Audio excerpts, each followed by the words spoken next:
अभी वर्तमान में जो प्रकरण चल रहा है, इस संबंध में बार बार यह पूछा जा रहा है कि विकल्प क्या है।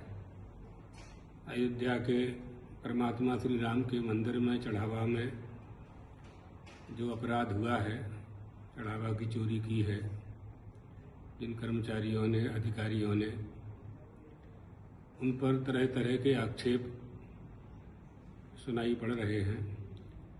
हम लोगों का पहले से यह अभिप्राय था, कहना था कि सनातन धर्म संरक्षण समिति अर्थात सनातन बोर्ड जिसका निर्माण हो, जिसके अधीन सारी धार्मिक व्यवस्थाएं होनी चाहिए और वह बोर्ड, वह समिति मान्यता प्राप्त हो, सबकी सहमति से हो, शासन को भी उस समिति के अनुशासन में रहने का प्रयास हो, क्योंकि जहाँ जहाँ शासन के द्वारा धार्मिक व्यवस्थाएं की जाती हैं, वहाँ के शासन के अधिकारियों को ना तो शास्त्रीय ज्ञान होता है, ना धार्मिक परंपरा का उन्हें अनुभव होता है, विधि निषेध का पालन करना वो नहीं जानते हैं और धर्म का अनुष्ठान करने वाले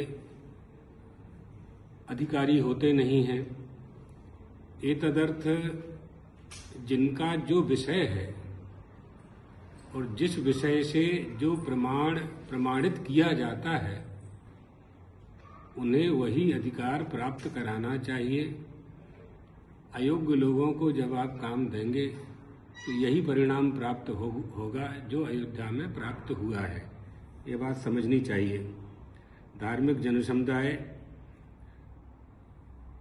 अयोध्या जैसे धर्म स्थलों को, द्वारका, बद्रीनाथ, तिरुपति जी, इन धर्म स्थलों को परमात्मा की तपोभूमि, ऋषि महर्षियों की तपोभूमि मानते हैं और सरकार और शासन और नेता लोग उन्हें पर्यटन स्थल मानते हैं। यही मतभेद है।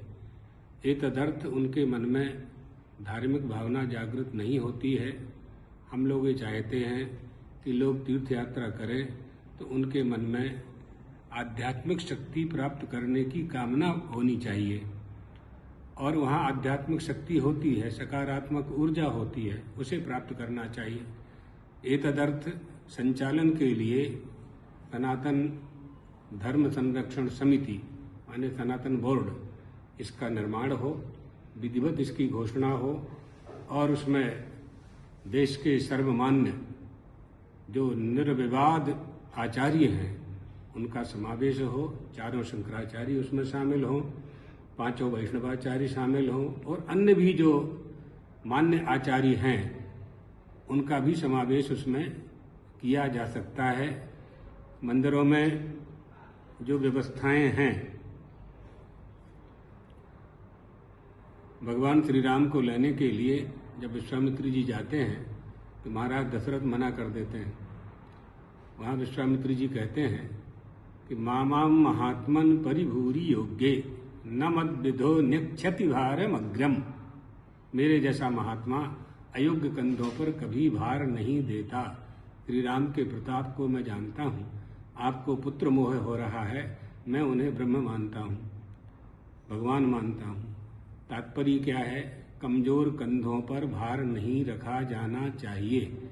जो व्यक्ति जिस योग्य है, अर्थात जहाँ जहाँ वैकल्पिक व्यवस्था आप तैयार करेंगे वहाँ वहाँ ऐसा ही परिणाम आने वाला है। इसलिए योग्यता का निर्धारण होना चाहिए। ये राजनीति नहीं है, ये धर्म नीति है। धर्म नीति में धर्म के अनुसार ही अनुशासित किया जा सकता है। तो जो कदाचरण अयोध्या में हुआ है, सभी आस्थावान लोग दुखी हैं। दूसरी बार किसी भी धर्म स्थल में ऐसी घटना घटित न हो, एतदर्थ सनातन धर्म संरक्षण समिति, सनातन बोर्ड का निर्माण करके, रचना करके सारे धार्मिक अधिकार उस संस्था को सौंपे जाने चाहिए। यही वर्तमान समय की मांग है और उसके लिए भी वहाँ भी भ्रष्टाचार ना हो। एतदर्थ अनुशासन तो रखना ही चाहिए, अनुशासन की वहाँ भी आवश्यकता पड़ेगी। तो सरकार के पास मंदिर संचालन का ना तो नैतिक अधिकार है और ना आध्यात्मिक शक्ति है, क्योंकि सरकारें तो धर्मनिरपेक्ष होती हैं और ये धर्म का विषय है। अन्यत्र कहीं शासन का अनुशासन नहीं है, किसी मस्जिद में नहीं है, गिरजाघर में नहीं है, गुरुद्वारों में नहीं है, केवल हिंदुओं के धर्म स्थलों पर ही सरकार का अनुशासन है। मंदिर शासन से मुक्त होने चाहिए, शासन के अधिकार से मुक्त होने चाहिए और योग्य लोगों को समिति में शामिल करके उन्हें सौंप दिया जाना चाहिए। यही हमारा आग्रह है और आदेश है।